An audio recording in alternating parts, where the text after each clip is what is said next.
ఏ అడ్డు లేదు. మహిళలతో అసభ్యంగా వ్యవహరించండి, మేమేమనం. టోల్ గేట్ల దగ్గర జనాలను కొట్టండి, మేమేమనం. ఆ టోల్ గేటు 150 రూపాయలు, 200, 300 ఉంటుందా? అక్కడ కూడా గొండాగిరి చేయండి, ఏం పర్లేదు, మన ప్రభుత్వమే ఉంది.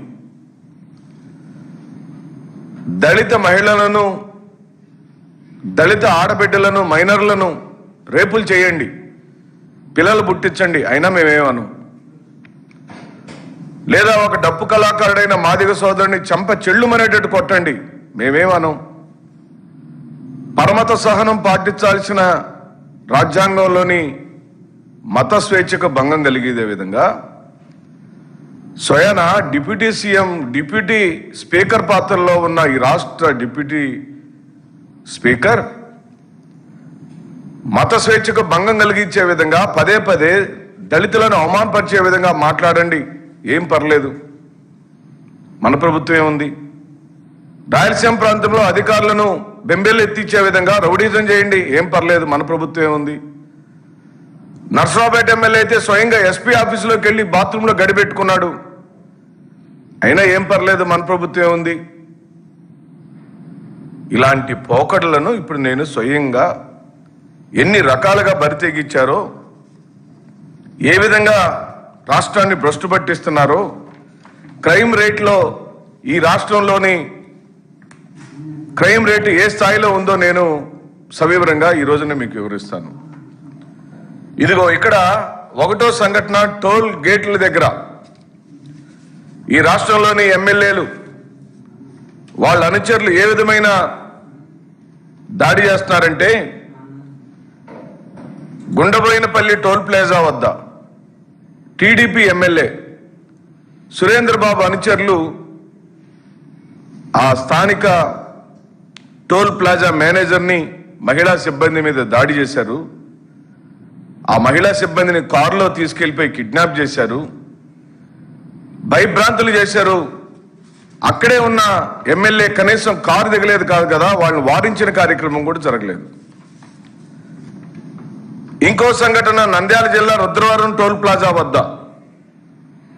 ఎమ్మెల్యే బుడ్డా రాజశేఖర్ రెడ్డి అనుచరులు ఇక్కడ కూడా సేమ్ కిడ్నాప్ చేశారు. ఎందుకంటే అతను అడిగిన పాపం ఏంటి, టోల్ గేట్ కట్టమని అడిగాడు.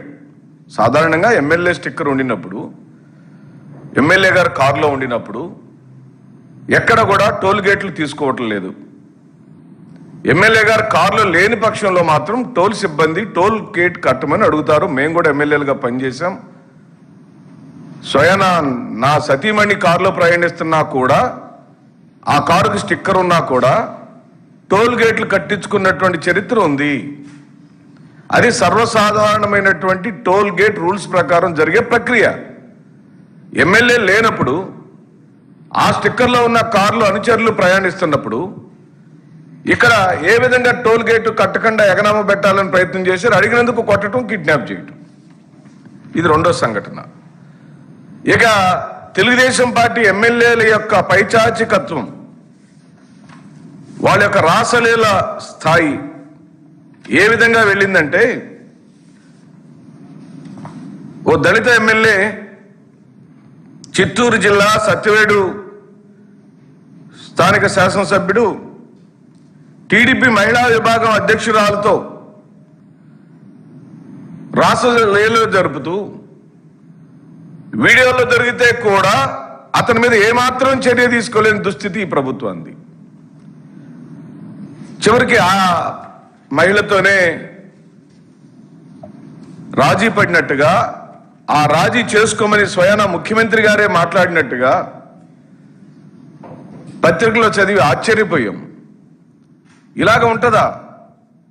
ఒక శాసనసభ్యుడు అశ్లీలంగా వీడియోలో దొరికితే, ఆ వీడియోలన్నీ బయటకు వస్తే, ఆ మహిళ నన్ను ఈ విధంగా చేశాడని ఈ ప్రభుత్వానికి వెల్లడించుకుంటే ప్రభుత్వం చర్య తీసుకోకపోవటం సోద్యంగా భావిస్తున్నాం.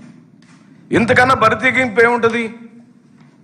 అలాగనే మరో శాసనసభ్యుడు అరవ శ్రీధర్ తనని అక్రమంగా వాడుకున్నాడని పెళ్లి చేసుకుంటానని మోసం చేశాడని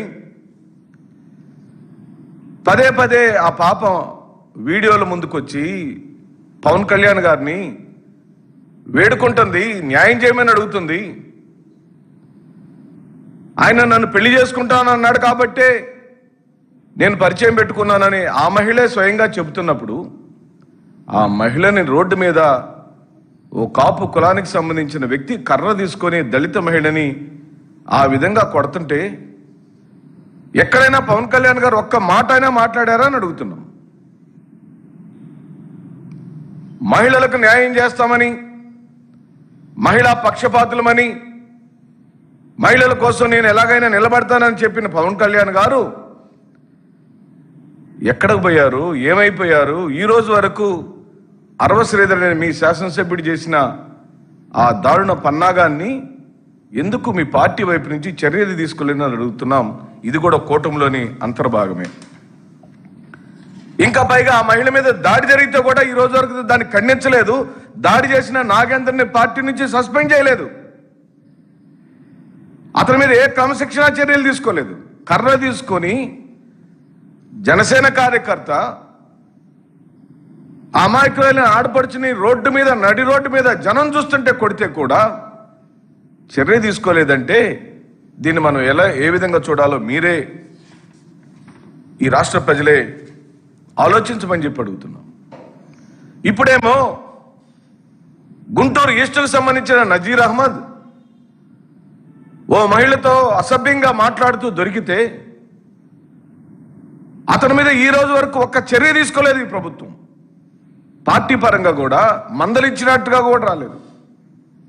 ఎందుకు ఈ ప్రభుత్వం మరి ముఖ్యంగా ఈ మారు కూటమి ప్రభుత్వం ఇంత దిగజారుడు రాజకీయాలు? విజయనగరం జిల్లాలో మంత్రి గారు కొడుక్కి నీపై మనసుంది, అనేక మంది నువ్వంటే ఇష్టపడుతున్నారని టీచర్గా పనిచేసిన ఒక వ్యక్తి భార్యతో అక్కడ పిఏగా పనిచేసిన వ్యక్తి మాట్లాడిన మాటలు విజయనగరం జిల్లాలో పత్రికల్లోకి వస్తే ఏమైంది రాజ్యం? ఈ ప్రభుత్వం ఏం చేస్తుంది? ప్రభుత్వం ఎందుకు ఇలాంటి శాసనసభ్యుల మీద, ఇలాంటి మంత్రుల మీద చర్యలు తీసుకోలేదా అని అడుగుతున్నాం.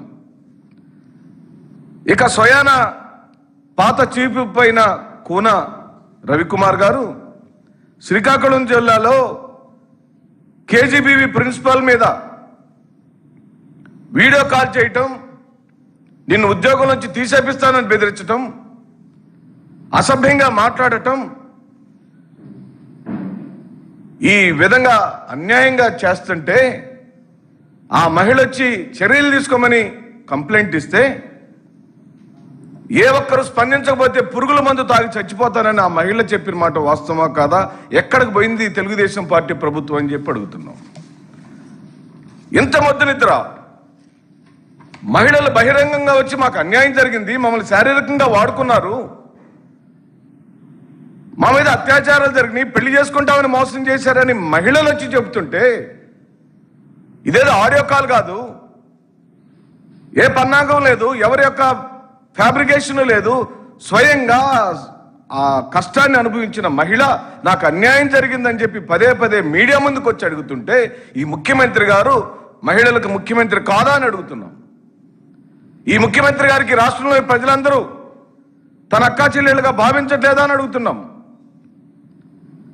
ఎందుకు మీరు ఇంతమంది శాసనసభ్యులు రాసలీలలు చేస్తూ దొరికిపోతే, అసభ్యంగా దొరికిపోతే ఏమిటి మౌనం? ఎందుకీ మౌనం? ఓహో, అంటే మీరే స్వయంగా నేరాలను ప్రోత్సహిస్తారు కాబట్టి, నేరాలను చేసే విధంగా ఒక వ్యవస్థని తయారు చేశారు కాబట్టి, ఈ మారు కక్ష తీర్చుకోవటం అనే ఎజెండా మీదనే ఉన్నారు కాబట్టి, పక్క పార్టీని హింస పెట్టడం అనే ఎజెండా మీదే ఉన్నారు కాబట్టి, ఈ రాష్ట్రంలో ఏ ఒక్క పార్టీలు బతకడానికి వీల్లేదనే కక్షతో ఉన్నారు కాబట్టి మీకు నచ్చిన విధంగా, తోచిన విధంగా పరిపాలించుకుంటూ పోతున్నారు. రెడ్ బుక్ రాజ్యాంగాన్ని పూర్తిగా యథేచ్ఛగా అమలుపరుస్తున్నారు. కక్ష సాధింపు ఏజెండా ప్రజా పరిపాలన ఏ రోజా గాలికి ఎగిరిపోయింది. ఇదిగో చూడండి, స్వయాన ఈ రాష్ట్రానికి సంబంధించిన స్పీకర్ అయ్యన్న పాత్రుడు ఒక దళిత సామాజిక వర్గానికి సంబంధించిన డప్పు కళాకారుణ్ణి చెంప చెళ్ళుమనేటట్టు కొట్టాడు. అమాయకుడైన డప్పు కళాకారుడు నివ్వెరపోయి ఎందుకు కొట్టాడో, ఇంత అవమానం తనకి ఎలా జరిగిందో, తనకి పిల్లలు ఉంటారు కదా, ఆ ఎదిగిన పిల్లల ముందు ఆ తండ్రి ఎంత అవమానం పాలవుతాడు. ఆ డప్పు కళాకారుడి యొక్క రోజు సంపాదన మహా అయితే 700-800 ఉంటుంది. ఆ డప్పు కళాకారుణ్ణి అత్యంత హీనంగా చంప చెళ్ళుమని పెట్టేట్టు కొట్టి మళ్ళీ తెల్లవారేసరికి అమాయకుడితో వీడియో రికార్డ్ చేపించి పెట్టారు. అబ్బేబే అలాగేం జరగలేదట, అసలు చంపదబ్బే కొట్టలేదు నన్ను చెప్పించారు. అంటే కొడతారు, రేపులు చేస్తారు, అఘాయిత్యాలకు పాల్పడతారు, అధికారం మీ చేతిలో ఉంది కదా అని అమాయకులు అయిన వాళ్ళని బెదిరించి మీ అధికార మదంతో మళ్ళీ వాళ్ళతోనే అబ్బాయి నాకేం జరగలేదు, అసలు నన్ను ఎవరు కొట్టలేదని చెప్పిస్తారు. ఎందుకు తెలుగుదేశం పార్టీ ఈ స్పీకర్ని భరిస్తుందని అడుగుతున్నాం. ఇతర రాజ్యాంగపరమైన హక్కులతో స్పీకర్ పదవిలో కూర్చోడానికి పూర్తిగా అనర్హుడు కదా. ఇతను ఎందుకు తొలగించలేదు, ఎందుకు ఉదాసీనత ప్రదర్శిస్తున్నారో సమాధానం చెప్పమని అడుగుతున్నాం. మరో మైనర్ బాలిక రాజమండ్రి శాసనసభ్యుడు వాసుకి ముఖ్య అనుచరుడుగా ఉన్న సత్యదేవ్ అనే వ్యక్తి ఒక 17 ఏళ్ల మైనర్ బాలికని 17 ఏళ్ల మైనర్ బాలికని వంచి ఆ పాపకి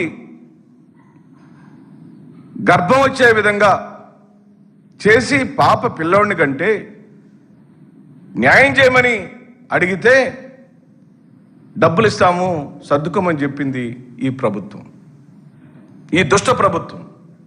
ఈ ప్రభుత్వాన్ని ఏం చేయాలి? ఇదేనా చంద్రబాబు నాయుడు గారు నేర్పిస్తున్న విధానం?